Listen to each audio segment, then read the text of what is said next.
Hello students, SV academy Rawla के online platform पर online classes में आपका बहुत बहुत स्वागत है। जैसा कि हम पढ़ रहे थे कक्षा 11 की अनिवार्य हिंदी पुस्तक आरोह का लेसन नंबर 5 गलता लोहा, तो उसके दौरान हम पढ़ रहे थे कि किस प्रकार से एक ब्राह्मण वंशीय बालक जो पढ़ता है और त्रिलोक सिंह का चहेता शिष्य है, वह पुरोहित खानदान का वह कुशाग्र बुद्धि बालक यानी कि बहुत ही तीव्र बुद्धि वाला वह बालक पढ़ने में ही नहीं बल्कि गायन में अर्थात गायकी में भी बहुत ही बेजोड़ है। त्रिलोक सिंह मास्टर ने उसे पूरे स्कूल का मॉनिटर बना रखा था। तो मास्टर जो त्रिलोक सिंह था उसने पूरे स्कूल का उसे मॉनिटर बना रखा था। वह सुबह सुबह हे प्रभु आनंददाता हमको ज्ञान दीजिए, पहला स्वर उठाकर प्रार्थना शुरू करता था। तो यहाँ तक हमने इसको पढ़ा था, तो आगे हम पढ़ेंगे इसको लेसन को। तो मोहन को लेकर मास्टर त्रिलोक सिंह को बड़ी उम्मीदें थी, यानी कि उसको बड़ी उम्मीदें थी कि ये अवश्य कुछ न कुछ बनेगा। कक्षा में किसी छात्र को कोई सवाल न आने पर वही सवाल वे मोहन से पूछते और उसका अनुमान सही निकलता और उनका अनुमान सही निकलता। मोहन ठीक ठीक उत्तर देकर उन्हें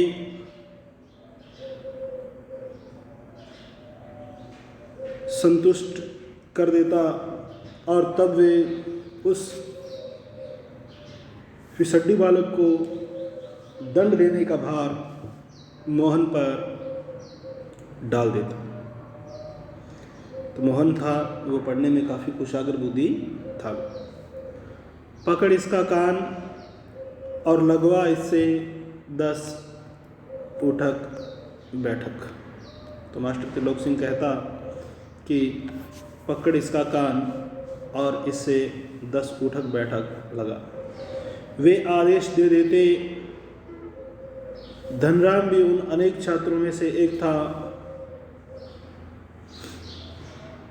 जिसने त्रिलोक सिंह मास्टर के आदेश पर अपने हमजोली यानी कि अपने घनिष्ठ मित्र मोहन के हाथों कई बार बैंक खाए थे या कान खिंचवाए थे, यानी कि उसको भी जो हमजोली था उसका, तो उससे भी कई बार उसने मार खाई थी। किसके कहने पे? मास्टर त्रिलोक सिंह के कहने से। मोहन के प्रति थोड़ी बहुत ईर्ष्या रहने पर, ईर्ष्या यानी कि नफरत, घृणा कह सकते हैं इसको, तो मोहन के प्रति थोड़ी बहुत ईर्ष्या रहने पर भी धनराम प्रारंभ से ही उसके प्रति स्नेह और आदर का भाव रखता था। तो धनराम प्रारंभ से ही उसके प्रति स्नेह और आदर का भाव रखता था, यानी कि बहुत उसकी इज्जत करता था। इसका एक कारण शायद यह था कि बचपन से ही मन में बैठा दी गई जातिगत हीनता के कारण, इसका एक कारण यह था कि बचपन से ही मन में बैठा दी गई जातिगत हीनता के कारण, यानी कि वो निम्न जाति का था, जातिगत हीनता के कारण धनराम ने कभी मोहन को अपना प्रतिद्वंदी नहीं समझा। तो धनराम ने कभी भी मोहन को अपना प्रतिद्वंदी नहीं समझा, बल्कि वह इसे मोहन का अधिकार ही समझता रहा था। बीच बीच में त्रिलोक सिंह मास्टर का यह कहना कि मोहन एक दिन बहुत बड़ा आदमी बनकर स्कूल का और उनका नाम ऊंचा करेगा। तो बीच बीच में त्रिलोक सिंह मास्टर का यह कहना कि मोहन एक दिन बहुत बड़ा आदमी बनकर स्कूल का और उनका नाम ऊंचा करेगा, उनका नाम रोशन करेगा। धनराम के लिए किसी और तरह से सोचने की गुंजाइश ही नहीं रखता था। तो धनराम के लिए किसी और तरह से सोचने की कोई गुंजाइश या कोई संभावना या कोई उम्मीद ही नहीं रखता था। और धनराम आश्चर्य के साथ, और धनराम वह गांव के दूसरे खेतीहर यानी खेती करने वाले या मजदूर परिवारों के लड़कों की तरह, और धनराम था वो गांव के दूसरे खेतीहर यानी कि खेती वगैरह करने वाले थोड़ी या मजदूरी करने वाले परिवारों के लड़कों की तरह या परिवारों के लड़कों की भांति किसी प्रकार से तीसरे दर्जे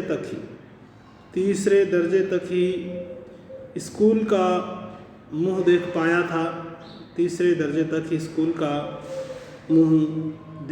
था। त्रिलोक सिंह मास्टर कभी कभार, यानी कि वो धनराम था वो तीसरी तक ही खेतीहर मजदूर था और तीसरे दर्जे तक यानी कि 3 क्लासों तक ही वो बड़ी मुश्किल से पढ़ पाया था, क्योंकि परिवार मजदूरी आदि करता था, इसलिए पढ़ाने का कोई महत्व नहीं था, अर्थात कोई लालसा भी नहीं थी उनकी। तो त्रिलोक सिंह मास्टर कभी कभार ही उस पर विशेष ध्यान देते थे, और जो मास्टर त्रिलोक सिंह था वो कभी कभार या कभी कभी ही उस पर ध्यान देता था। एक दिन अचानक ही उन्होंने पूछ लिया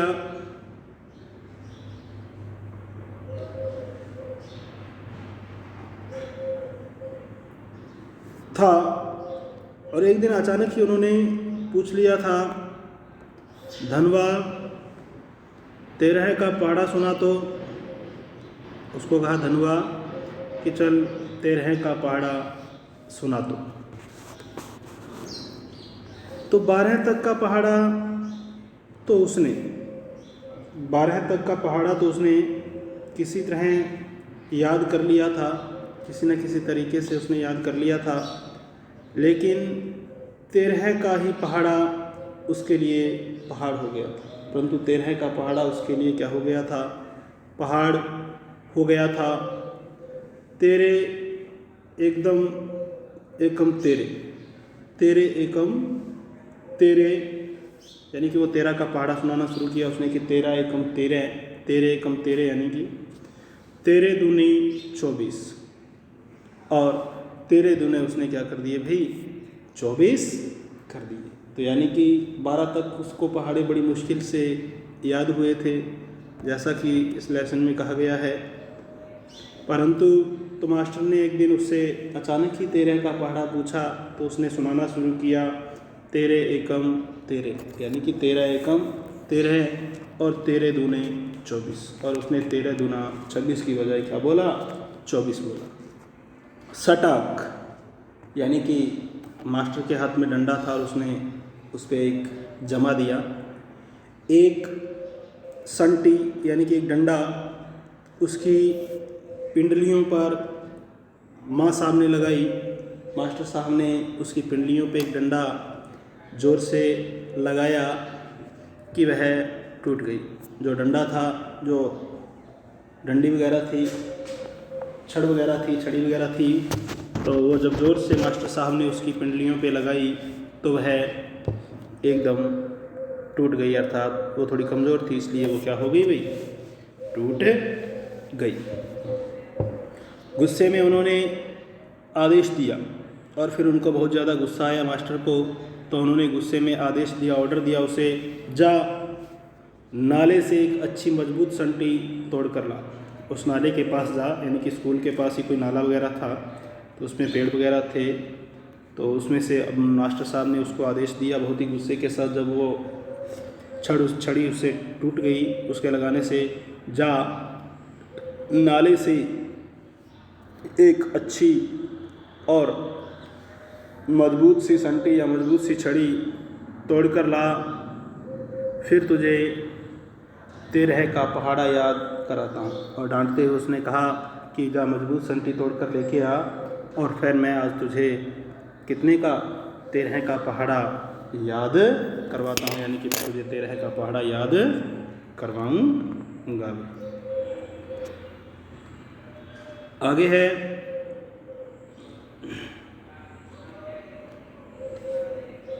त्रिलोक सिंह मास्टर का यह सामान्य नियम था। त्रिलोक सिंह मास्टर था जो, उसका ये बड़ा ही सामान्य या बड़ा नॉर्मल सा नियम था। सज़ा पाने वाले को ही अपने लिए हथियार भी जुटाना होता था, यानी कि जो सज़ा पाता था, जिसको वो दंडित करना होता था, वो छड़ी या डंडा वगैरह या हथियार वगैरह वो खुद ही उसको उपलब्ध करवाना होता था। और जाहिर है बलि का बकरा अपने से अधिक मास्टर के संतोष को ध्यान में रखकर टहनी का चुनाव ऐसे करता जैसे वह अपने लिए नहीं बल्कि दूसरे को दंडित करने के लिए हथियार का चुनाव कर रहा हो।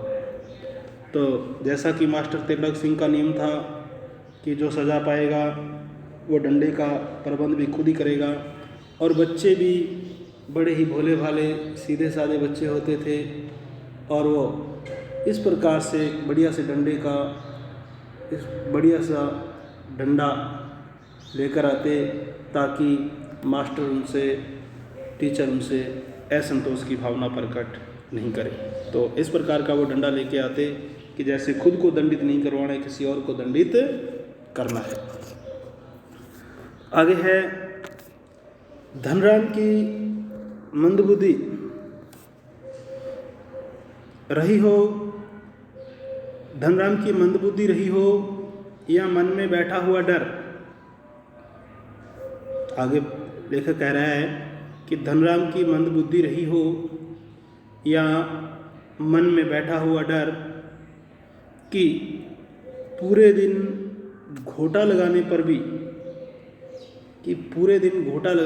यानी कि पूरे दिन उसने उस 13 के पहाड़ी को रटा, बार बार उसे याद करने का प्रयास किया, रटने का प्रयास किया, घोटा लगाने पर भी उसे 13 का पहाड़ा याद नहीं हो पाया था।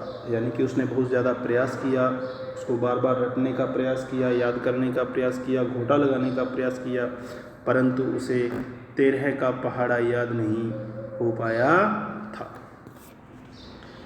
छुट्टी के समय जब माँ साहब ने, यानी कि छुट्टी के समय जब मास्टर साहब ने उसे दोबारा पहाड़ा सुनाने को कहा, छुट्टी के समय जब मास्टर साहब ने उसे दोबारा पहाड़ा सुनाने के लिए कहा, तो तीसरी सीढ़ी तक पहुँचते पहुँचते वह फिर लड़खड़ा गया था। यानी कि उसे 2-3 संख्याओं तक भी पहाड़ी याद नहीं हुए। तो तीसरी सीढ़ी तक पहुँचते वह फिर लड़खड़ा गया था। लेकिन इस बार मास्टर त्रिलोक सिंह ने उसके लाए हुए बेंत का उपयोग करने की बजाय जबान की चाबुक लगा दी थी। तो उस डंडे की अपेक्षा उसने जुबान से उसे कोसना शुरू किया, उस पर ताने मारने शुरू किए, अर्थात ज़बान की चाबुक लगा दी थी। यानी कि ज़बान की जो चोट होती है वो बहुत गहरा घाव करती है। तेरे दिमाग में तो लोहा भरा है रे, और उसने व्यंग्य भरी बात में उसे कहा कि तेरे दिमाग में तो लोहा भरा है रे, कि है तेरे दिमाग में तो लोहा भरा है रे, विद्या का ताप कहाँ लगेगा इसमें, विद्या का ताप या विद्या रूपी ताप इसमें कहाँ लगेगा। अपने थैले से 5-6 दरांतियाँ निकालकर उन्होंने धनराम को धार लगा लेने के लिए पकड़ा दी, और अपने थैले से 5-6 दरांतियाँ निकालकर उन्होंने धनराम को धार लगा लाने के लिए पकड़ा दी थी। किताबों की विद्या का ताप लगाने की सामर्थ्य धनराम के पिता की नहीं थी। किताबों की विद्या का ताप लगाने की सामर्थ्य धनराम के पिता की नहीं थी। धनराम हाथ पैर चलाने लायक शुरू हुआ ही था कि बाप ने उसे धोंकनी फूंकने या सान लगाने का मतलब होता है किसी चीज़ को तीखा करना। जैसे कई बार देखा होगा अपने मिस्त्री वगैरह है, वो किसी चीज़ को तीखा करने तो एक छोटा सा पत्थर होता है उस पर उसको रगड़ता है, तो सान लगाना वही होता है भी। उसके बाद ने धोंकनी फूंकने यानी कि वो सुराख में से जिसमें से हवा निकलती है उस पर फूंके मारना लोहार के पास, या सान लगाने के कामों में उलझाना शुरू कर दिया। यानी कि उसके बाप ने तो उसको बहुत जल्दी काम लगाना शुरू कर दिया, परंतु वह चाहता था कि उसका बेटा कोई 2 अक्षर पढ़ ले। और फिर धीरे धीरे हथौड़े से लेकर घन चलाने की विद्या, हथौड़े से थोड़ा बड़ा रूप होता है, घन का हथौड़ा ही होता है वैसे, तो हथौड़े का थोड़ा बड़ा रूप, तो हथौड़े से लेकर घन चलाने की विद्या सिखाने लगा।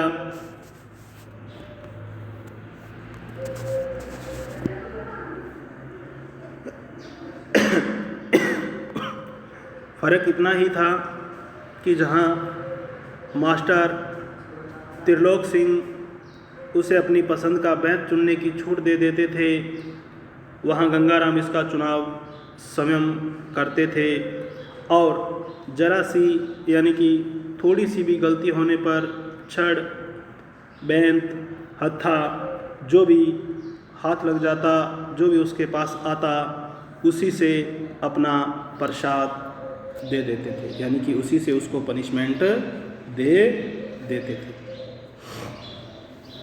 तो एक दिन गंगाराम अचानक चल बसे, तो धनराम ने सहज भाव से या बड़े ही सामान्य तरीके से, यानी कि ये धनराम का पिता था गंगाराम, तो गंगाराम अचानक चल बसे तो धनराम ने सहज भाव से, बड़े ही आराम के भाव से उसकी विरासत को संभाला, यानी कि संभाल लिया। और आस पड़ोस के गांव और पास पड़ोस के गांव वालों को याद ही नहीं रहा कि कब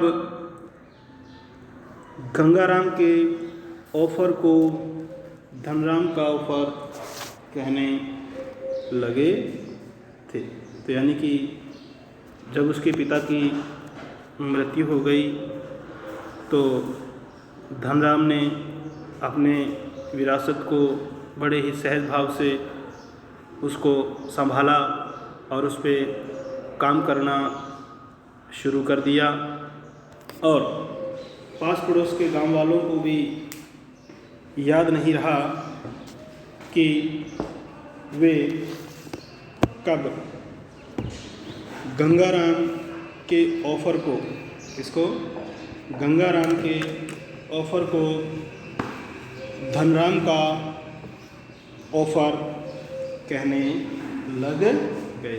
तो उसने अपने पिता की विरासत को क्या किया, संभाल लिया। तो आज के लिए स्टूडेंट्स इतना ही। बाकी जो अंश इसका बचा है इसको हम आगामी ऑनलाइन क्लास के दौरान पढ़ेंगे। तो आज के लिए स्टूडेंट्स इतना ही। बहुत बहुत धन्यवाद। जय हिंद, जय भारत।